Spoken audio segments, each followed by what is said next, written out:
It is possible to be thankful every moment, every day. It takes practice and humility. It takes vision every day. It takes practice and humility. It takes vision and stability. Hi, and welcome to Tell Me What Happened, the podcast that features real people talking about real events from their childhood and how those events impacted their lives. I'm your host, Jay Rehak, and I love listening to stories from people's childhoods, which also help me understand who those people are. Tell Me What Happened is sponsored by Sidelining Publishing, publishers of quality books, including Susan Salidor's children's book, I've Got Peace in My Fingers, available worldwide wherever quality books are sold. Tell Me What Happened is also sponsored by LaughSaver.com. Visit LaughSaver.com and record your laughter. We'll save it for you, now and forever. It's free and it's easy to use. That's LaughSaver.com. So today I'd like to introduce to you a friend of mine, a man I've known for about 35 years, one of the most creative men I've ever met in my life. He's a production designer out in California, works on TV and movies, etc.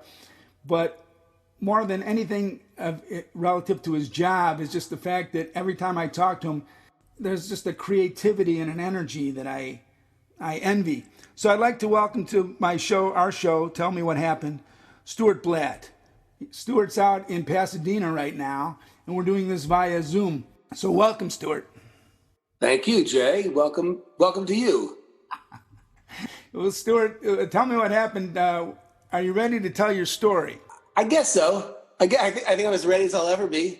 All right. You know what I'm going to do, Stuart? I'm going to get out of the way. I'm going to let you tell your story. Then afterwards, I'm going to ask you one question, and that's going to be, how is that, whatever you're telling me, how has that impacted your life? But I will not interrupt you if I can help it. So, microphone is yours. All right. Well, it all started years ago. I guess everything started years ago. I'm from the Philadelphia area, and my grandparents owned a farm that was a summer camp where they lived in North Wales, Pennsylvania. And it was 137 acres, and it was my kingdom. I was the first grandchild, and I was very close to my grandparents, and my mom was raised there, and my mom was not so in love with the country, having been raised there as an only child for a while until her siblings were born. But for me, it was always very captivating. And I loved being there with my grandparents and my aunts and uncles. And I loved exploring, and I loved walking through the woods, and I loved spending every bit of time I could out there. And we also happened to live on the property when I was very young. So it was very near and dear to my heart. And my mom had 3 siblings. They all were born and raised there. And my mom's youngest sister, Rosie, was everything to me. She was my world, and I was her play toy. I think she was probably 12 or so when I was born. And so I was, this new puppy that they got to bring home and play with. And I have fantastic memories and a lot of photographs of she and I together playing in the snow, building snowmen or building igloos or doing other adventurous things on the property. But my memories of my aunt are what I hold near and dear to me because, again, I think because I was the first grandchild and I was so new to her that she treated me like a plaything and a puppy dog. And she would take me everywhere. And I have great memories of going to her high school with her when I was very young. And I really can't even place these as much as I can remember them viscerally, of learning to make peanut butter cookies with she and her friends. And as odd a memory as that is, whenever I see or eat a peanut butter cookie and see the 3 depressions of the fork tines in the top of a peanut butter cookie, a memory floods back of that day at North Penn High School in Lansdale, Pennsylvania, of making peanut butter cookies with my aunt and her friends. I also have a memory of my aunt and her friends taking me to a high school football game. But I remember going to sit in the end zone on the grassy hill behind the goalpost. And I remember them bringing a bag of confetti with them. I'm not sure if I ever saw confetti in my life. And I don't know if they just bought this at a party store, if they even had party stores back in, 1962. But I remember now, whenever I see confetti, also telling this story and launching into the idea of this memory of, I guess we threw confetti in the air at the game. I have no idea what we did, but it's a very visceral or cellular memory of my aunt. Philadelphia at that time, in the early 60s, I was born in 56, but Philadelphia was a very happening city. And even though we lived in the suburbs and further out, my grandparents' farm was in the country, which has now really become the suburbs because everything's encroached upon it. And the farm's been gone for years. The camp's been sold, and now it's a housing development. But Philadelphia had a very famous, and still has a very famous, folk festival, the Philadelphia Folk Festival, which was one of the few across the country, along with Newport Folk Festival in Newport, Rhode Island, Philadelphia Folk Festival, and I believe in Monterey. That was a fairly famous one. And I have a very, very faint memory of my aunt taking me there, walking across the field. I don't remember who we saw. I'm sure if I were able to come up with a date that I was there, we saw amazing performers. It was the height of the folk scene. It was, probably 1963, 64, 65.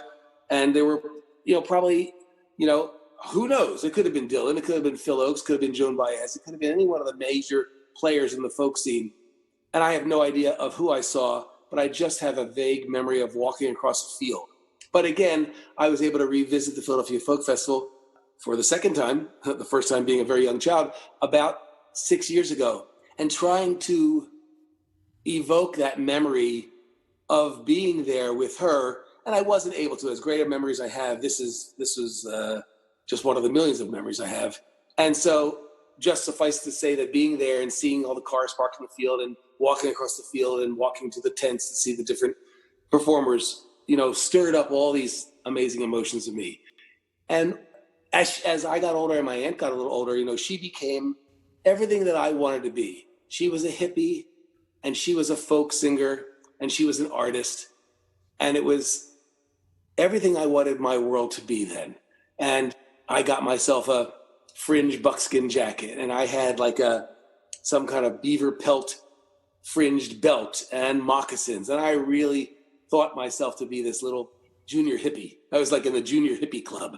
And I remember my aunt had moved into the city at this point and was going to the Philadelphia College of Art and the Tyler School of Art, which is also associated with Temple University, part of one of the campuses of Temple. And I have a memory of going with her to her classrooms at the Tyler School of Art, which was in some wild old barn or crazy building where there is plaster casts of statues and, anything that you could imagine being an art studio, this was there. And I have a very great but faint memory of going there with her. But I do remember going to her apartment with her other, I'm going to call them hippie folk singer friends, because to me, they were all hippies and folk singers. I don't know if any of them were folk singers, and I don't know if any of them actually were hippies, but they're all hippies at this point.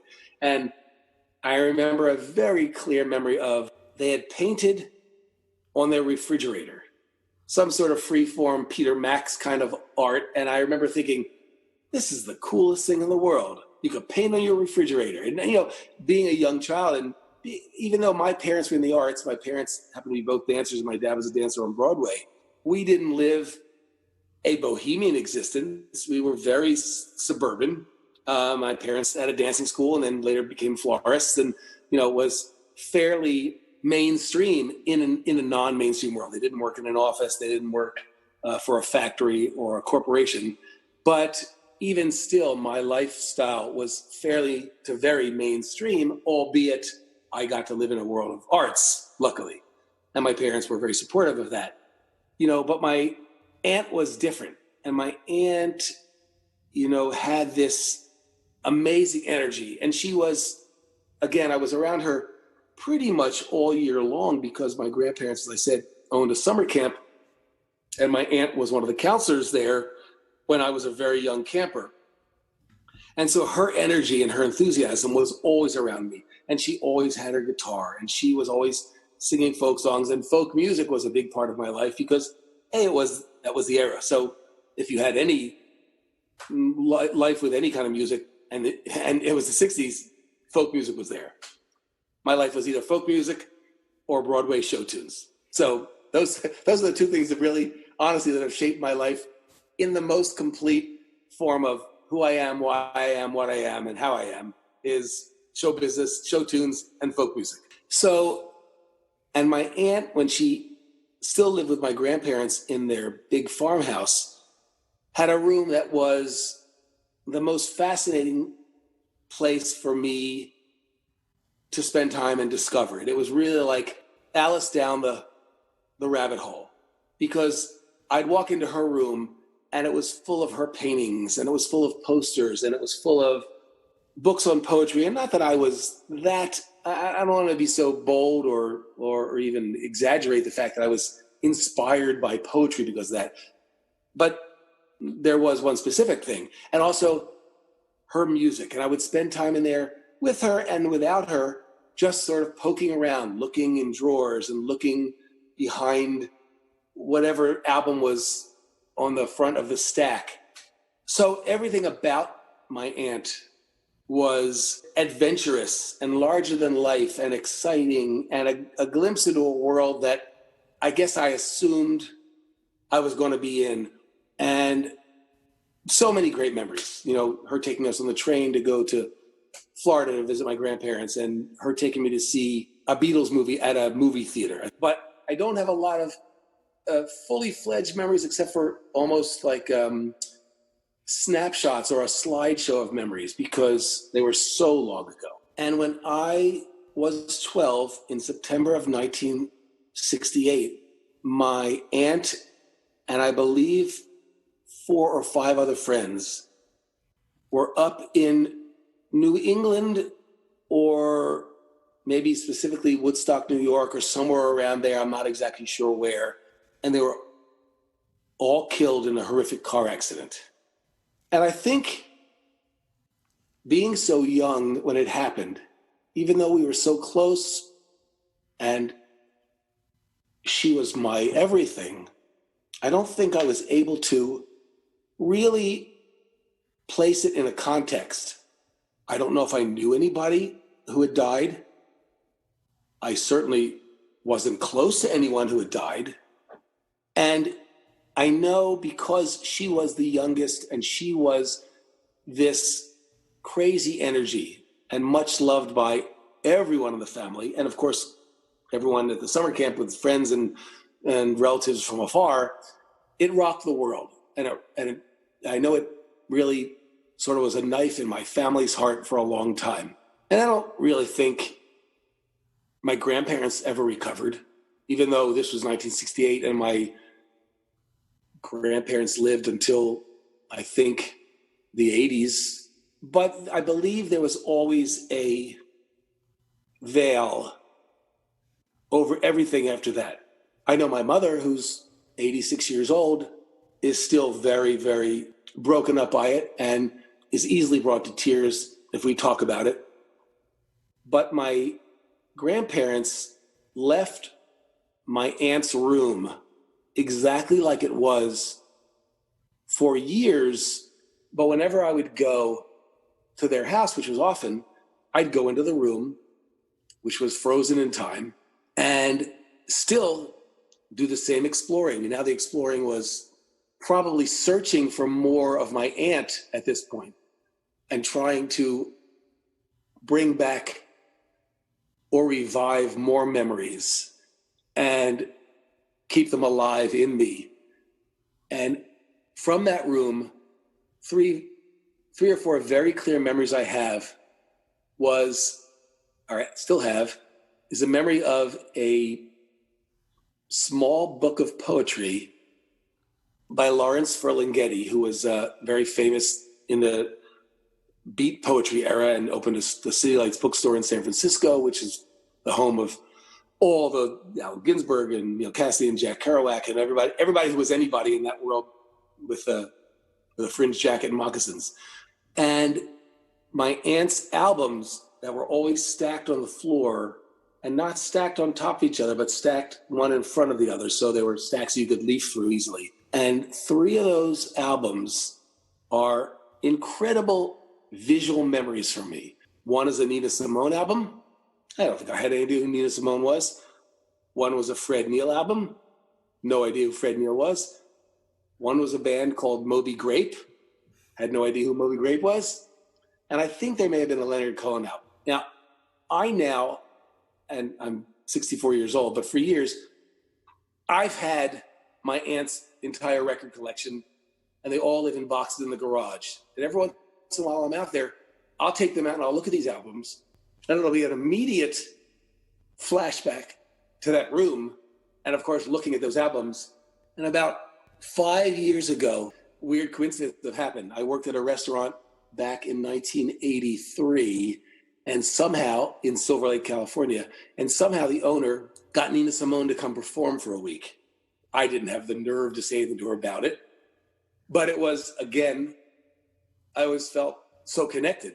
I did a TV show in San Francisco about 6 or 7 years ago, and we shot at the City Lights bookstore.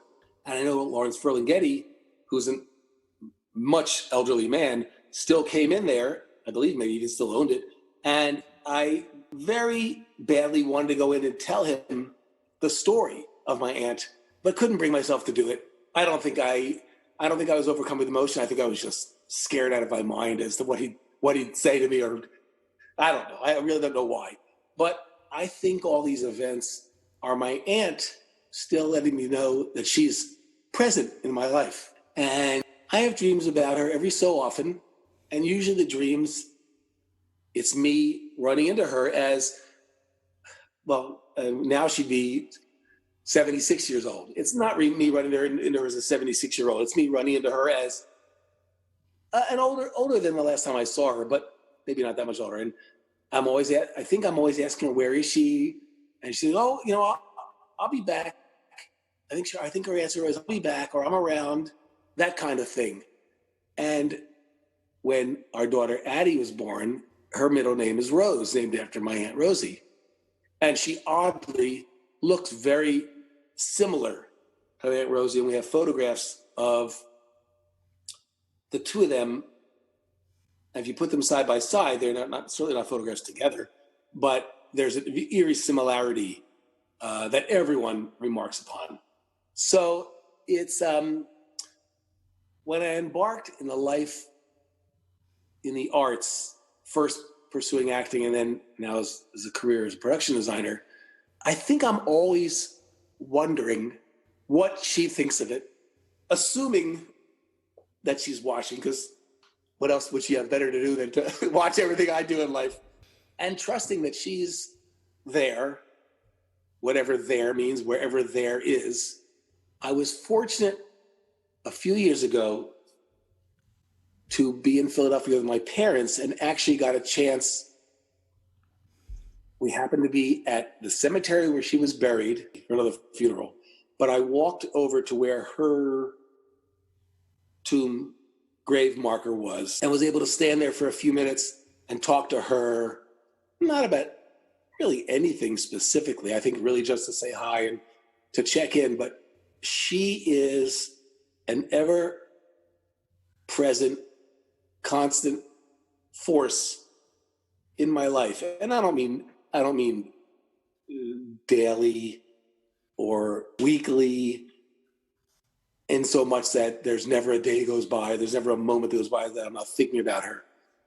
But in some respects, there probably isn't, because in everything I do, whether it's my creations at work, my art at work, whether it's my gardening, which is really not so much her, but her father, my grandfather, who I was very close with, my vegetable gardening. But her energy is something that I think I carry and was buoyed. I mean, my love of folk music, my love of the arts, my love of a good buckskin fringe jacket and moccasins. It's something that I imagine I'll carry forever. And yeah, that's pretty much my story. I love it, man. That's very powerful. It's a beautiful story, and I'm telling you, I've known you for 35 years, and you've got this. You're this ball of energy.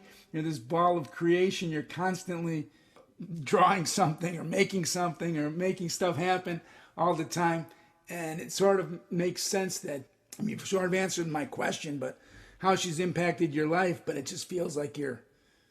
I'll let you speak to it, but just the idea that your creativity is an it comes from you, but it may have some relationship to what your aunt may have I shouldn't say nurtured you or somehow, but I'm going to get out of the way. I don't want to speak for you how it's impacted you. Well, I think, in retrospect to the idea of how she's impacted me, because she left me when I was so young that I really hadn't formed myself into anything at 12 years of age, except for everything I do. I think is I have all of her old portfolio from art school that I look at once in a while, and I have her old sketchbooks and her old, and I don't know what I'll ever do with them. I will literally, I'm sure, never do anything with them. I don't have that kind of wall space to put all the artwork up, but I love the idea of going into the garage, opening them up and looking at them, or go sitting in the guest room and opening up the portfolio and leafing through them all and thinking about them and sort of just daydreaming about it. Crazily, because I'm a very emotional person, I remember recently, almost a year ago, I happened to be in Serbia working on a television show, and I was at dinner with two guys I work with. Neither of them I'm that close with, and neither of them are people that open up emotionally to me. And somehow we got in a conversation, and this story of my aunt came up and brought me to hysterical tears, where I couldn't compose myself in front of two people who were staring at me like they couldn't get away from me fast enough. Even though we're fairly close in work relationships, I think they must have thought I was out of my mind crazy. But this is a testament to my aunt and my relationship with my aunt, or my relationship with my memory of my aunt. Because again, my relationship ended, the physical relationship ended when I was 12. And interestingly enough, in the past couple of years, my wife and I have had a couple spirit circles at our home where we've invited a medium over, and other friends have come, and this medium will do what mediums do, talk through the spirits that are in the room when they come to visit or whatever. And I'm always hoping for some big revelation. And my wife says, you're going to get what you're going to get. And you need to be open to whatever it is you're getting at that moment, and stop looking for more or thinking there's going to be more or expecting there to be more. Just sit back and take in what is coming at that time. But one of the weird things, and I'm not sure if, again, life imitating art or imitating life, chicken on the road, or whatever you want to call it, is somehow at a very early age, and I need to even check the dates of this to see if I've just made up the story in my mind, is my aunt had introduced me, maybe in even just a photograph, or maybe she had the album cover, I don't know, to the Music from Big Pink album from the band, who is probably my favorite band of all time. And I don't know if they're my favorite band of all time because of that connection with my aunt, which I'm quite sure didn't not contribute to that, or if I've made up this and romanticized this story about them because of her. But also, bizarrely enough, one of my other favorite bands, who happen to be from Philadelphia, is Hall & Oates. And just recently, I've heard stories from another cousin of my Aunt Rosie playing guitar with John Oates when they were both of high school age. Whether they were in high school together or not, I'm not sure, but maybe the small Philadelphia folk scene, or even the smaller folk scene out in the suburbs in Lansdale, Pennsylvania. So somehow, again, through everything, my aunt circles around me, and her energy, her spirit, her light, or whatever. And, it's something I hold very near and dear to me, that there's so many facets of my life that she has either created or she has nurtured or prolonged, but it's pretty awesome. Well done. Well, thank you very much, Stuart. That was fantastic. I mourn for your loss. I mean, it makes me sad that you lost her, but it actually, again, I've known you for a long time, and it sort of informs me about who you are, in the sense that all that creativity, all that sort of, you sort of take a joy in just about all the different arts. You're not just kind of a limited guy in that way. It's the music, it's the dance, it's the, all the different things. And so who you are really comes through. And I think that I don't know what the deep, I'm not smart enough to know the deeper connections, but nor am I. She does live within you, I'm sure. So thank you for being my guest. I really do appreciate it. And thank you for including my story in your book. So that's our show. I'd like to thank our guest, Stuart Blatt, for that great story. I'd also like to remind our audience that Sidelining Publishing will be publishing a collection of stories from the Tell Me What Happened podcast. And we'd love to hear or read your story. For more information on how to submit your story, please contact me at jaycrehak@gmail.com. I look forward to hearing from you. Now we're going to end the show with Susan Salidor's inspirational song, Every Moment, Every Day, which is available on Spotify and iTunes and just about everywhere you listen to music. So until next time, this is Jay Rehak asking you to stay safe out there and try not to hurt anybody. It is possible to be thankful every moment, every day. It takes practice and humility. It takes vision every day. It takes practice and humility.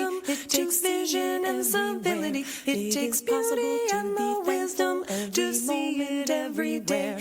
It takes practice and humility. It takes vision and civility. It is possible to be thankful every moment, every day. It takes practice and humility. It takes vision and civility. It takes practice and wisdom to see it everywhere. It takes practice and humility. It takes vision and civility. It takes beauty and the wisdom to see it everywhere. It is possible to be thankful every moment, every day.